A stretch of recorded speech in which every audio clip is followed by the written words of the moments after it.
Alrighty, good day and welcome. My name is Mr. Bent. Today we are going to be going through some different Photopea tutorials. Today we're going to be going through a splash effect and how to make that show up through and show our image through this splash effect. So to start off, we've opened up Photopea. We've got it open here. We're going to start off directly with a new project. Once we've entered our new project, we have to do this in this order. Otherwise, it will end up messing up quite a bit. It'll just start changing your numbers. So you're going to set your DPI to 300 first. Once you set your DPI, you'll see that it's changed your width and your height. We're going to adjust these to be 1920 by 1080. Once those are set, make sure that you have set as your pixels, and you can call this whatever you want. Since we're going to be using Geralt of Rivia, we're going to be just throwing in Geralt, and then we're going to create. Awesome. So we've got our base background, we've got that all set up, we're all ready to start. We've got a couple things we need to adjust and modify as we're going through before we end up throwing Geralt in here. So we're going to click on our white box that's down here. This is our foreground area. We're going to drag that all the way to the bottom, and we're going to make that black. Once we've made that black, we're going to make the rest of our background black. So we're going to click on the background itself and then just press Control Backspace. That'll end up changing the color. That'll invert that color. And now we've got a black background. Once you've got this black background, we're going to end up doing a layer effect. So we're going to go down here to layer style. So down in the bottom right corner, it's EFF is the logo that you are looking for. You're going to click on that and you're going to go up to gradient overlay.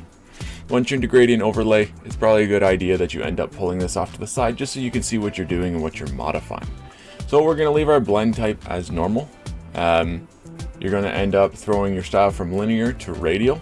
And we're going to reverse it. To reverse it, we just click on this little checkbox that's right here. Boom, that now inverts those colors. We can end up messing with this a little bit. Change your opacity to somewhere around 50%, 55, 60, somewhere in between that range. Will be about what you're looking for this to end up getting the effect. And then change your scale. You can adjust your scale to whatever you kind of want in terms of this. So this scale can be somewhere on 240, 300, wherever you think that effect is looking good for you. Next, we're going to adjust the angle, which is just, you can see it's kind of adjusting the way that flare kind of actually flares out in terms of that blend. Now, we can adjust this later, so if you don't like it by the time we get our image and we're completed, that's totally okay. We can go in and we can change this eventually. Whenever we want, this layer ends up being open for us to adjust, but we're just going to set it here for now. So now that we have this all in, we've got this all updated, awesome. This is where you should be before you end up inputting your image. So now I'm going to input an image of Geralt into here, and I'm just going to drag that over and plop that in. Once I plopped that in, I want to make Geralt a little bit bigger because we want him to be a main focal point during this project. So I'm just going to press Shift and I'm going to pull on one of the corners.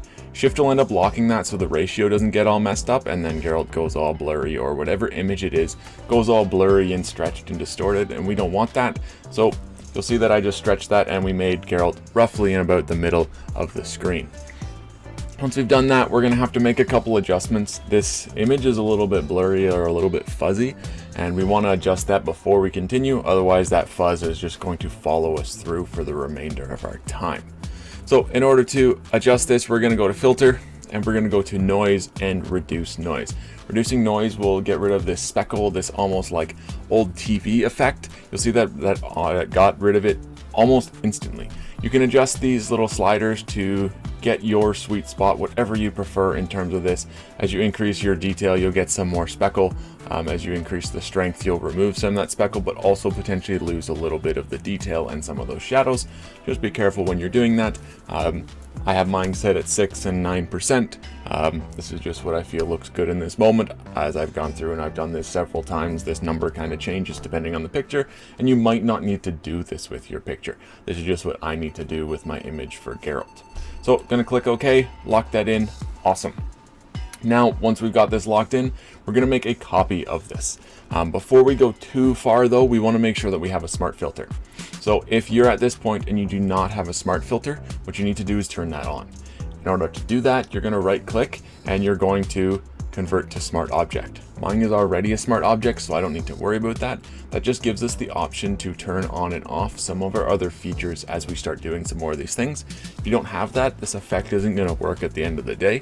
So you need to make sure that it's a smart filter before we go too far and we start making too many duplicates and copies of some other things. So we're going to duplicate this. We're going to make a copy of this. So we're going to right click on our image and we're going to go to duplicate layer.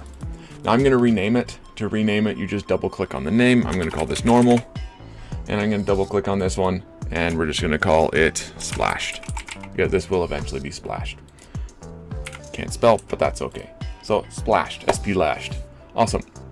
So now we've got this all set up. We are ready to start modifying and messing around with this image. So once we've done all of this, we're going to end up posterizing our layer. In order to do this, make sure that you've selected your proper layer. We're going to turn off visibility on this top normal layer. This is just to show us what we had and where we kind of left off. In order to posterize this layer, we're going to go down until you see the little half moon. That's your new adjustment layer. In there, we're going to end up clicking on that.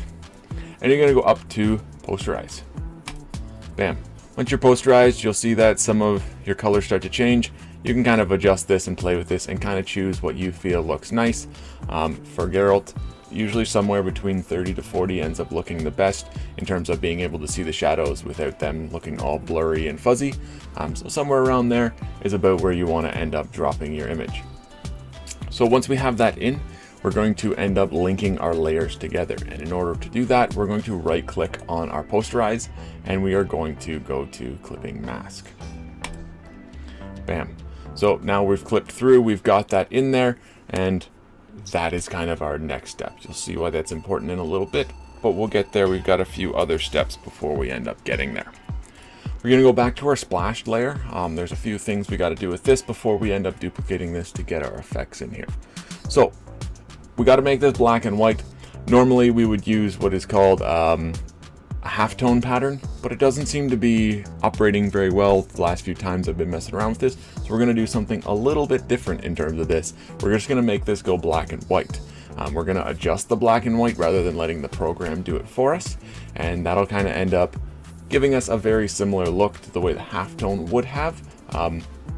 But it just ends up being our workaround for the time being for this. So we're going to go to our layer. Or we're going to go to image, sorry. We're going to go down to adjustments. Again, make sure that you have your proper layer selected. My layer splashed is selected, and you're going to go to black and white. Bam. I usually drag this off to the side just so I can mess with this image, so I can make certain things pop that I want to pop. So I'm going to drag my bars around, kind of mess with them, make certain things stand out, make some of those whites a little bit brighter, maybe make some other things a little bit brighter. Make the background a little bit brighter so that way Geralt and some of those other things, the sword, stand out really well. And you can kind of just mess with some of them to see what you feels best. This is personal preference in terms of what you're doing. This is just how I end up modifying mine to make it look a little bit more poppin'. You can leave it to look however you want it to look. You could leave it as default and that's totally okay. This is just how I end up modifying mine. So awesome. We have now turned this into our black and white. Fantastic. So once we've turned this into our black and white, we're going to press Alt and hold this key. While we're holding this key, we're going to end up clicking on our raster mask button, which is this one that kind of looks like a camera in the bottom of our screen or like a rectangle with a circle in it. You'll see that that should end up messing up your image, and now you only see what used to be the background. That's perfect. That's exactly what we want to see. So all is okay in this moment. You haven't lost your work. This is the way that this is supposed to look. Now we're ready to input our splash. So attached in here are copies of all of the splashes that I've used, and same with his Geralt image and the one filter that we'll end up using eventually. So I'm just going to choose one of my splashes. It doesn't matter which one. This ends up being personal preference in terms of the splash that you use. This just ends up being what shows through the detail. We can modify these, stretch these, make them look however we want to look to end up benefiting us to the best that we want it to. So I'm going to end up grabbing the one that is scan dirt 4. Again, doesn't really matter. And I'm just going to stretch this out. It doesn't matter how it stretches out in this moment because we're going to end up modifying this. We'll adjust this later on to show more of Geralt as we're going through. So what we're going to do is we're going to press Control-Shift-U. There we go.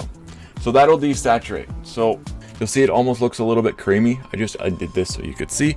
So that way I do my Control-Shift-U. You can see it almost went more white, more black and white, got rid of a lot of those creamy colors, which is exactly what we want to do for when we're doing some of our masking. That way we can see everything that we want to see, and it actually ends up working for the transparency. Now we're going to go to our magic wand tool. You can press W for this, or you can click on this, right click and make sure that you have selected the magic wand. It's super important that you do. And then you're going to click on the black area around your image. Once you've clicked that, that is now selected all of that black. And what we actually want to select, because what we want to keep is the white. So we're going to right click and we're going to go inverse selections. So now that ends up just keeping the white in terms of this image, because that's all we really want to keep so we can show our stuff through to make the white part the actual transparent bit. Now we're going to right click on that again and we're going to do magic cut. Once we've done magic cut, it might take a second or two for your computer to load it, and you should get something that looks like this. Click OK. That'll be probably good, so long as you can end up seeing your image looking pretty decent on the right. You haven't lost too much of that detail. We've lost a few little splashy bits, but that's okay. Awesome. Now we've got two different layers in terms of our scan dirt. So we're going to press Control and click on our scan dirt 4, which is the one with that transparency looking background. You'll see on your image, you end up getting this little selector line around it. Awesome. That's what we want to do. We want to have that selector bit surrounded this. That's going to end up selecting this so we can copy this and place this into our other layers. So now we're going to do Control C to copy that, and then we're going to go down to our splash layer and click on the black square. And then you're going to press Control V, and now that just pasted that into our image. And we can delete these two because we don't need them anymore. So before we end up going too far, you can see that we can already start to see Geralt in the background. Awesome. This is what we want. This is what we're aiming for, to be able to see Geralt through the background of our splash. So we're going to unlink this. So there's this little chain link. You're going to click on that. What that means is we can now manipulate and move the image. So if you're clicking on Geralt, as you move it around, you'll actually end up moving Geralt. Oh, I still have my magic wand selected. You'll end up actually moving Geralt, which isn't what we want to do. So you want to click on the splash. So you can move around the splash. You can adjust this, manipulate this however you want, spin it around. When you kind of go around the corner, you'll see the arrows that kind of look like they're bending. That'll be the way that you can adjust this, so that way you can see more of Geralt, less of your image, more of your image. You can stretch this. This is only the first step, so I just kind of end up modifying this a little bit so I can see a little bit of the sword and a little bit of Geralt before I end up going through to my next step. So once I'm ready, I've kind of got my first bit placed. You can make as many layers as you want to show as much color detail or little color detail. I end up doing 2 or 3 layers depending on how it looks after the second layer. So I just right click on that layer that's got all of those filters, everything that I want, and I duplicate that layer. You'll see that you can actually end up seeing more of the image. It becomes a little bit more clear, which is totally okay. It's going to do that. But then when you click on your actual splash and you move it around, you can now see a little bit more, or you can reveal more, or different parts of that image. You can end up adjusting the size, so you can see maybe you want to end up making the face a little bit more clear, or certain bits of detail a little bit more clear. But we're only trying to cover or show a little bit of the face or a little bit of the image, whatever that is in this. Our goal isn't to show all of it or to show a whole bunch, and we end up turning on and off the color to make our sections pop, or whatever we want to pop or stand out a little bit more. And to do that, we go to our layer and we click on the black and white button. Now you can end up seeing some of that color through, and that'll be our color section. And you can turn on and off, choose whichever one that you end up wanting to have to be the thing that shows the color. And then you can adjust, manipulate, move stuff around. However you want to do that. Maybe you want to show a little bit more of the face, and you want to have another layer that ends up showing some other things. So I'll duplicate this layer, and now I've got another one of these black and white layers to show a little bit more of Geralt, and then I've got a little bit of color in the sword and a little bit of color in his face to kind of make that stand out a little bit more. And you can always go in, move, manipulate, adjust, throw some stuff in some different spots, and just kind of experiment to make this look good and feel good. Awesome. So this is like the biggest, hardest part, is to get to here. The next few steps, we don't have very many left. We're going to end up going, and you can adjust some of these layers and modify them. I usually do this at the end to see how it kind of looks. So we'll go over that in a little bit. But once we've got these layers in, we're going to go all the way up to our top layer, which is our normal layer.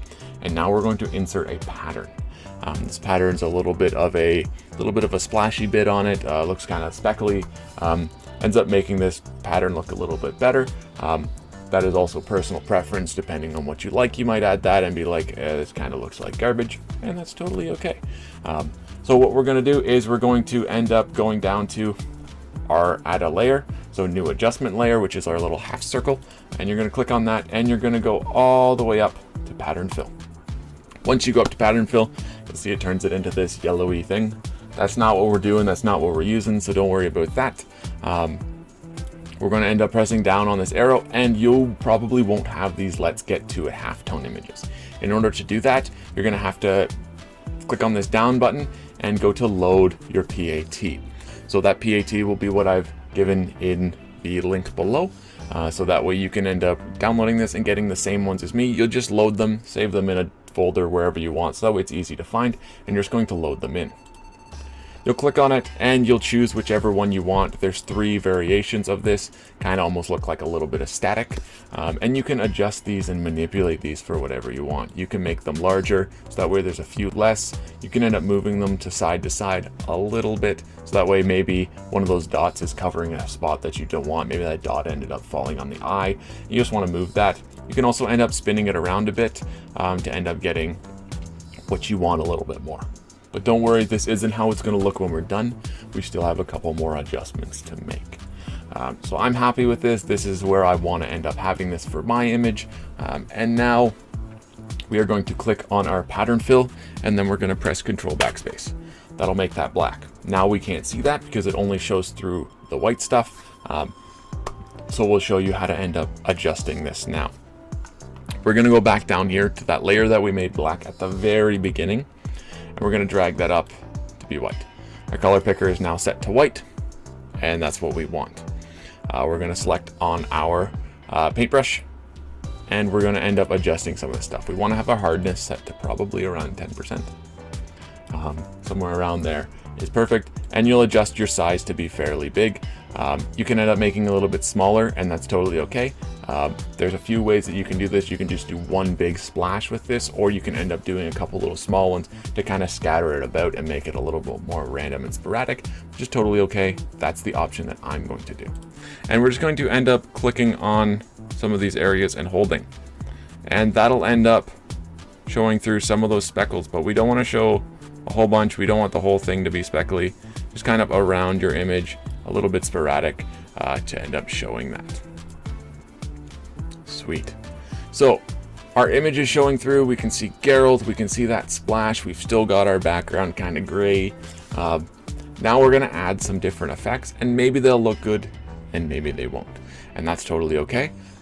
We'll end up adjusting them and we'll see what works best. So once you've clicked on one of your layers, normally start with your top layer, and you can go down and you can check out the color burn, and you can check out the linear burn. Some of them end up making it look way too dark, which is totally okay. But you're just going to end up messing around and seeing what looks best for you. Maybe you want to end up having it look a little bit more faded. Maybe you want to end up changing some of the colors, making some spots a little bit darker, and that's totally okay. Again, this is personal preference. What I've seen more often than not is using some form of linear burn, but for our image, it doesn't really suit it very well, so we're not going to use the linear burn tool. If you go into your splash and you went to linear burn, for example, it does the exact same thing. So changing between those two images or those two selections isn't going to change that. Now that we end up having our image pretty much completed, this is where we've got it. You can use whatever image you want. We can make a final adjustment on this background layer. So we can go down and double click on our background layer, and you'll get this pop-up window. You'll go over and you'll click on our gradient overlay, and that'll give you this menu, same thing that we started with before. So we can change the opacity, maybe make it a little bit darker. Maybe we're going to end up adjusting the gradient however we want. Maybe we want to end up moving the angle to make some areas a little bit darker. Adjust the scale. Maybe you want to move the light a little bit, so that way the light's farther off in a corner, and that's totally cool. However you want to end up making this look, to me, I think this actually looks far better with that light over to the side, but your image is going to be different depending on what image you've chosen to do this or to make this technique work. I'm going to press OK, and I'm super happy with that. I think this is one of my better ones that I've made in terms of this, so I'm very happy with this end result. Now, when you want to download this, there's a few options for you to download. If you save it as a PSD, that is your Photoshop file. So that way you can take this into Photoshop. You can bring this back into Photopea and all your layers are still there, so you can see all of your work. You can make any other adjustments. So I highly recommend saving it as a PSD. I'm going to save that into my regular splash folder, and then I'm going to end up saving this. Once this is done, I'm going to end up exporting. Once you export, you can choose what you want to call it or where you want to put it. I choose PNG because it'll be the highest quality image that we can get. Download it as a PNG, and then I just end up saving.